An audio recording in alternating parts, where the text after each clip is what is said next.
të kalojmë në një tjetër temë ditën e sotme, ashtu si kundërleçuam edhe qysh prej fillimit të emisionit live në mëngjes, do të mbedhemi tek kultura në këtë mëngjes dhe konkretisht tek një festival. Bëhet fjalë për festivalin letrar ndërkombëtar për të rinj Tirana Gate 2025. Tema e këtij viti do të jetë Mesdheu dhe Evropa në letërsinë bashkëkohore, aty ku shumë të rinj nga vendet e Mesdheut, por edhe nga Ballkani janë mbledhur për të shkëmbyer eksperiencat e tyre, për të lexuar, për të treguar në fakt se cili është stili që ata preferojnë zakonisht të shkruajnë. Do të kemi kënaqësinë ta ndajmë këtë bisedë ditën e sotme konkretisht me Gjensila Daullari, shkrimtare e re, cilën e kemi në studio. Mirëmëngjes, mirë se erdhë. Mirëmëngjes, Faleminderit shumë që je këtu. Sa kaq nëpërmjet një komunikimi të drejtë për drejtë në Skype na bashkohet Genta Hodo, cilën e përshëndesim menjëherë. Nuk e di nëse është gati lidhja me Gentën, do duhet pak kohë sa ta ristabilizojmë këtë lidhje të drejtë për drejtë edhe për të vazhduar me intervistën. Dalemi te Gjensila. Gjensila, na trego pak eksperiencën, si ndihesh ti që je një nga këto zërat e rinj, pjesë e këtij festivali, për të kuptuar edhe në fakt edhe eksperiencën, por mbi të gjitha për të kuptuar edhe se si janë ndier bashkëmoshtarët e tu me komsi të tjerë. Për mua, në fakt është e gjitha diçka e re, sepse pavarësisht se unë kam shkruar qysh në fëmijëri, njohja ime si shkrimtare e re dhe si një shkrimtare së shpejti e botuar është diçka të cilën unë vetëm tani po arrit ta ndjej si gjë dhe është diçka që më emocionon në fakt edhe më bën shumë kurajtare ta shoh se si do të jetë ardhmja ime, çfarë kthese do të marr, a do të marr një kthesë apo do të ngjeset aty. Është pak ndonjëherë është diçka që më jep ankth, ndonjëherë është diçka që më jep emocion. Besoj se është diçka që në fundit për çdo person është e ndryshme, dhe sepse edhe rrugëtimi që ne kemi përpara është i ndryshëm, por për mua mjafton që unë po e gjej një hapësirë për t'i treguar botës se çfarë krijoj. Ku i ke ndier pasiguritë më të mëdha? Ti the që ke disa vite që je pjesë e shkrimit edhe këtij pasionit madh që besoj ka nisur që në fëmijëria, po jo, po gjatë këtij rrugëtimi që ke patur me të shkruarin, cilat kanë qenë momentet që të sollën ndoshta edhe atë pasigurinë që ti e the pak më parë që a do eci apo jo, dhe se si do të shkojë që ndonjëherë kthehet edhe në ankth për pasigurinë që mendoj që është tregu në përgjithësi për kulturën këtu në vendin tonë që nuk është aq i zhvilluar sa që ne do donim që të ishte, sepse nuk jepet aq rëndësi sa që ne do donim që t'i jepej, e aq më tepër për librat. Ndonjëherë ndihem sikur për ne shkrimtarët e rinj nuk ka më vend, sepse e gjithë rëndësia u jepet atyre që tashmë janë të njohur, njihen jo vetëm këtu në Shqipëri, por edhe në botë. Dhe shkrimtarëve të rinj duket sikur nuk ju zë më bes njëri, sikur ne trajtohemi si njerëz që nuk dim mjaftueshëm ose nuk dim të shkruajmë letërsi të mirë mjaftueshëm për të publikuar dhe për t'i dhënë rëndësi. Qartë, megjithatë me kohët që jetojmë tashmë ku fit nuk ekzistojnë më, ku bota e online-it është e pakufishme, kam përshtypjen që në raport me kohët që kemi lënë pas, bëhet më thjesht ndonjëherë për të le të themi për të hyrë në treg edhe për të shkuar sa më afër lexuesit. Ti vetë si e ke gjetur veten në këtë raport? Një nga mënyrat më të thjeshta janë rrjetet sociale, pra duke krijuar një prezencë online ti e gjen dhe të tjerët që janë të ngjashëm me ty, gjen lexues, gjen libra dashës, por edhe art dashës, dashamirës të kulturës, me cilët ti mund të shkëmbesh, edhe nëse nuk je botuar ende, mund të shkëmbesh ide, mund të shkëmbesh krijime, të cilat të ndihmojnë më pas edhe që të dish se deri ku je, apo të dish se ku po shkon. Mirë, të përshëndesim Gentën, sepse tashmë e kemi komunikimin e drejtë për drejtë, regjia po na ndihmon me këtë pamje të bukur të Gentës, e cila bashkohet mëngjesin e sotëm. Mirë se vjen live në mëngjes Genta. Mirëmëngjes Genta, mirë se erdhe. Mëngjesin e sotëm këtu ti je një nga zërat më të bukur që ne mund të kemi nga të rinjt shqiptar, po kur them për zërin, jo vetëm timbrin që e ketë jashtëzakonshëm, po edhe për mënyrën se si shkruan dhe opinionet që ti shpeshherë i ndan nëpërmjet rrjeteve sociale, siç edhe po flisnim deri tani. Si e ke ndier ti veten Genta në gjithë këtë bisedë, nuk e di sa patë mundësi ta ndiqje që shpeshherë krijon pasiguri ndoshta tek shkrimtarët e rinj. E ke ndier ti gjatë viteve të para kur fillove të shkruaje dhe të botoje tashmë? Mëngjes edhe nga unë edhe mirë që jam aty në studio se do skuqesh shumë tani. Të merituara. Unë jam për çka se në botën e medias mbase nuk jam junior më, po në botën e letërsisë edhe unë jam autore e re, pasi kam botuar përmbledhjen time me poezi të parë dhe romanin tim të parë vetëm këto 2-3 vitet e fundit. Kështu që po e përjetoj të gjithë edhe unë si një autore e re. Dhe e shoh se për çfarë ka fjalën Gjensila, që e përshëndes shumë, se është një ndër gjërat e veçantë që janë bashkuar letërsisë shqipe këtij viti. Dhe e kuptoj kur ajo thot që ndihemi si të lënë më njanë, se janë gjithmonë autorët e rinj, që autorët e karrierës, le themi që janë në qendër të vëmendjes gjithmonë, po faktikisht mendoj që kështu është kudo, nuk në çdo fushë.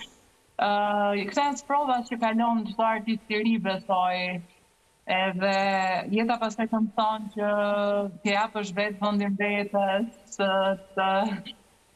t'ja bësh vetë vendin vetës kur i themin në Shqipëri, domethënë. Por vitet e para janë vërtet vështira sepse gjithmonë ka një lloj paragjykime, një lloj stigme që letërsia e re nuk lexohet. Domethënë unë kur kam shkuar në shtëpi botuese për të botuar vëllimin tim të parë me poezi përpara 3 vitesh, ajo që më është thënë është që nuk të botojmë dot, sepse ti je A, autor i ri, B, autor shqiptar, dhe e treta, një libër me poezi. Pra kjo është sipas tyre receta për dëshkim. Është sipas teje nga ndjesia që ke patur, nga raporti me lexuesin, ndoshta dhe ata që ndjekin rrjetet sociale, që në një farë forme, siç e tha Flori pak më parë, është një lehtësi sepse krijohet ai komuniteti për secilin autor të ri. Po, do thaj patjetër, por duhet të kemi parasysh jo të gjitha autorët e kanë atë dëshirën për të publikuar në rrjetet sociale, ka autorë të rinj që janë shumë të tërhequr në këtë aspekt dhe që i publikojnë poezitë edhe veprat e tyre vetëm në letër. E qartë, po për të kuptuar pak se si funksionon bota online, pa diskutim që ka, le të themi, ndonjëherë pseudo shkrimtarë cilët promovojnë më të madhe dhe marrin famën që duhet, edhe nga ana tjetër mund të ketë shkrimtarë shumë mirë, cilët vetëm për faktin që nuk duan apo nuk e kanë dëshirën promovojnë në rrjetet sociale, mund të ngelin gjithmonë në letër dhe të palexuar. Pra, jemi në një, le të themi, dyzim se çfarë duhet bëjmë ndonjëherë, se si mund ta promovojmë veten. Unë nuk e besoj shumë këtë që rrjetet sociale të sjellin një lexues të mirë. Unë mendoj që lexuesi i mirë është ai që vjen blen librin, sigurisht. Çdo shkrimtar do të thotë këtë. Kjo është mënyra se si një lexues e nderon edhe respekton një shkrimtar, aq më tepër kur ai është i ri. Të publikosh poezi, të publikosh gjëra në rrjetet sociale, në fakt patjetër që të ka dhënë ekspozim, nëse ti arrin që ti përdorësh ato për ta çuar lexuesin në librari, kjo është puna më e madhe, ama të botosh, domethënë duhet ta kuptojmë të lloj ndryshimi, se ka shumë autorë që publikojnë në rrjetet sociale dhe mbase nuk kanë atë gjë të botuar dhe në fundit nuk arrin të fitojnë atë gjëra. Patjetër. Besoj dhe Xhensila ndan njëjtin opinion, sepse besoj që të gjithë i keni këto sfida dhe sigurisht që ndanit njëjtat opinione për aq kohë sa është kjo situata. Nuk e di, Xhensil, se sa e keni ndjer ndoshta këtë ndryshimin që mund vi me vendet e tjera në rajon, kryesisht nëse bëni një krahasim me të rinjt, ju besoj që ndani eksperiencat, nuk e di sa mund të keni komunikime, por qoftë edhe duke parë nëpërmjet mediave atë çfarë ndodh me letërsinë në vendet e tjera të rajonit, të Europës në tërësi. Ndryshon qasja që ka ndaj shkrimtarëve të rinj? Unë mendoj që vështirësitë janë si këtu tek ne, si në rajon, të paktën me aq sa çka mundur unë që të mësoj rreth kësaj situate në vendet e tjera. Unë një shembull më konkret në fakt që ndryshon disi nga situata në vendin tonë është, mund të them, është dramaturgjia. Të paktën në rajon, në Ballkan, unë kam mundur që të jem pjesë e disa grupeve shkrimtarësh dramaturg dhe shoh se si aty ata vlerësohen më shumë, ndërkohë që këtu tek ne ende nuk e dim mirë si koncept dramaturgjin, edhe shkrimtarë dramaturg shpesh herë merren si shkrimtar të përgjithshëm, edhe mendoj nga kjo anë dramaturgjia në rajon të paktën është më e zhvilluar se sa këtu në Shqipëri, ndërsa për shkrimin e përgjithësi besoj se ka sfida kudo. Është diçka që është globale në këtë botë mediatike ku po jetojmë dhe ku duhet ta bëjmë vetë vendin ashtu siç tha. Ke shumë drejt, Xhensila, duke qenë se drama shqipe prej shumë kohësh në Shqipëri është në krizë, numërohen me gishta ata të cilët mund të shkruajnë drama kohët e fundit. Megjithatë, kjo nuk duhet na bëj pesimist, duhet ketë shumë të rinj si ty që të mendojnë edhe të le të themi ta çojnë përpara drama shqipe. Por kur ndalemi tek të lexuarit online, Genta, bëhet e vështirë situata, pra shumë të rinj tashmë e kanë qasjen e tyre duke shkuar nëpërmjet edhe teknologjisë apo edhe librave online, librave digital. A e rrezikon kjo letërsinë? Jo, në fakt, kjo ishte një ndër temat që u cek edhe dje gjatë diskutimit ton në festivalin Tirana Gate. Është dukur në një farë pike përpara 10-15 vitesh, duke sikur këto lexuesit digital, Kindle dhe që unë vetë përdor shumë, do ta dirnin krejt jashtë loje librin e printuar. Por në fakt tani shohim që kjo gjë nuk ka ndodhur, edhe faktikisht duket sikur libri fizik është ai që e dominon tregun. Në fakt ka statistikat shumëta sa i takon kësaj në botë, se faktikisht këtu nuk i kemi këto statistika, po këtu jam e sigurt, nuk kam nevojë për statistika që njerëzit lexojnë më shumë libër të printuar. Dhe besoj se kjo ka të bëjë me faktin që njerëzit tani më nuk e kanë më librin thjesht një mënyrë për t'u argëtuar, siç ka qenë mbase shumë kohë më parë. Tashmë libri është një mënyrë për t'u arratitur prej teknologjisë, pra për të krijuar një lloj intimiteti me mendimet e tua. Kështu që duke qenë i tillë, njerëzit nuk e kanë natyrshme të shkojnë ta lexojnë në telefon apo përpiqen të ikin kësaj lloj gjëje. Edhe them që nuk janë, megjithëse nuk janë në rreziku këto, pra nuk janë lexuesit digital rreziku. Ato sigurisht arrin të afrojnë një lloj lexuesi tjetër, i cili preferon. Nuk është i shumët në numër në krahasim me këtë lexuesin e librit printuar, por është një lexues i ri. Dhe vetëm mirë e bën. Domethënë lexuesi digital unë nuk i shoh as pak si rrezik. Ama rrezik mund të konsiderohet inteligjenca artificiale. A njihni ju raste për shembull që shkrimtarëve të rinj ose jo të rinj, të cilët mund ta kenë përdorur inteligjencën artificiale për krijimet e tyre, qofshin ato poezi apo fabula, struktura dramaturgjike, për të krijuar dhe më pas për të përvetësuar dhe për të bërë ato materialet e tyre? Mund të marrim ndonjë shembull? Nuk di shembull konkret, se nuk e pranon njeri me zë të lartë në përgjithësi. Me siguri ka shembull konkret, po di që përpara disa muajsh u zhvillua një anketim me 1500 autor në Shtetet e Bashkuara dhe 50% e tyre kishte pranuar që kishte përdorur inteligjencë artificiale gjatë krijimit. Shumë, unë mendoj që është dhe më e lartë, se anketat nuk para tregojnë të vërtetën se njerëzit kanë prirjen që të gënjejnë.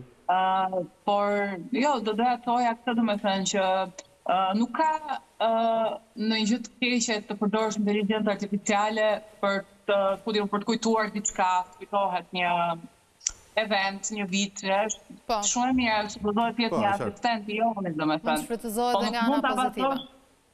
Po jo inteligjencë artificiale generative, siç e quajmë, domethënë që të gjeneroj content, të gjeneroj tekst, të gjeneroj imazh. Aty fillon problemi, sepse e keqja është që në momentin që inteligjenca artificiale gjeneron një tekst, nuk është se e bën atë nga talenti i vet, ndjeshmëria e vet, normalisht nuk e bën dot, por e bën duke u bazuar në kreativitetin e miliona teksteve dhe shkrimtarëve që kanë shkruar ato që gjenden në internet.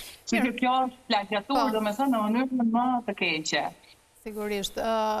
Ju patjetër keni sfidat tuaja se jeni të rinj, po nga ana tjetër gjatë bisedave që kanë bërë gjatë viteve të fundit edhe me shkrimtarë, cilët le të themi kanë shumë vite në këtë fushë, edhe ata kanë sfidat e tyre, dhe një nga sfidat më të mëdha që haset mes letrarëve shqiptarë është ky paragjykimi për autorin vendas. Pra duket sikur të gjithë janë të orientuar më shumë drejt letërsisë botërore dhe është një sfidë shumë e madhe. E hasni dhe ju, e ndjeni një lloj paragjykimi, qoftë edhe si autor të rinj, pra mund të ketë autor të rinj cilët nga letërsia botërore përqafojnë më shumë në vendin tonë? Si e shihni, Xhensil? Unë fakt urrejta pranoj, po mendoj që ky paragjykim ndodh edhe vetë me ne. Domethënë unë e di vetë që kam lexuar më shumë letërsi botërore në jetën time se sa shqiptare, ose nëse kam lexuar letërsi shqiptare, ka qenë ajo që tashmë ne e njohim të gjithë. Ka qenë autorët që janë të mëdhenj në Shqipëri, edhe e di që edhe vetë duhet punoj më shumë dhe duhet të gjej më shumë letërsi bashkëkohore shqiptare dhe të jap një shans atyre, por edhe në përgjithësi ky është një problem më i gjerë. Mendoj kryesorja është sepse ne nuk kemi mësuar që të mbështesim njerëz të artit dhe kulturës son. Sikur nuk pa kemi besën shumë, sikur nuk mendojmë që mund gjejmë aty diçka shumë cilësore, sepse tek e fundit, qofse duke marrë nga ana e paragjykimit, qofse është kaq cilësore, atëherë pse nuk është e njohur, edhe pse këto nuk shkojnë gjithmonë paralelisht me njëra tjetrën. Po mendoj që kjo është diçka që ka të bëjë pastaj edhe me faktin që këtu në përgjithësi është leximi tashmë është kthyer në një lloj konkursi se kush lexon më shumë libra dhe se kush lexon librat më të njohur. Po, e vërtet. Kështu që këta të tjerët edhe për të hedhur pak poshtë gjitha të le të themi paragjykim masiv që është bërë sidomos për të rinjt në vendin tonë që nuk lexojmë në çfarë i referohen shumë edhe raporteve apo shifrave të ndryshme. E fundit edhe një opinion ndoshta nga të dyja, por shkurtimisht, si do të ndikojë festivali ndërkombëtar të paktën këtë vit në një ndihmë, le të themi, që mund t'ju jepet juve vetë dhe të gjithë shkrimtarëve të rinj? Festivali na ka bërë bashkë, na bëri bashkë edhe me krijues nga rajoni, që është diçka shumë e rëndësishme se ne, siç e dim, brenda rajonit nuk kemi shumë përfshirje, kjo edhe pikërisht për shkak të politikave. Kjo është një ndër aspektet më të rëndësishme që ka ky festivali dhe unë jam shumë e lumtur që dje arrita të takoj një autore të re serbe, për shembull, paska se ashtu shkurtimisht aty në ato rrethinat e festivalit, e themi. Edhe jam shumë e lumtur që edhe në vitet në vijim do ketë edhe autor të tjerë italian, autor pra nga gjithë rajoni me Zelt, që do të mund t'i takojmë, do ketë pasdite lexime të autorëve palestinez, që ne shpesh harrojmë që edhe Palestina është pjesë me Zelt, pra është më afër nesh nga që mendojmë. Edhe mendoj që nuk duhen humbur edhe janë një shenjë solidariteti ndër më të mirat që mund t'i japim. Besojmë që deri në datën 10 tetor do të keni mundësi të takoni autorë të ndryshëm, shkrimtarë, pa diskutim për shkëmbime, eksperiencash dhe pse jo për bashkëpunime në të ardhmen. Ju urojmë shumë suksese në rrugën tuaj. Faleminderit që ishit me ne. Faleminderit.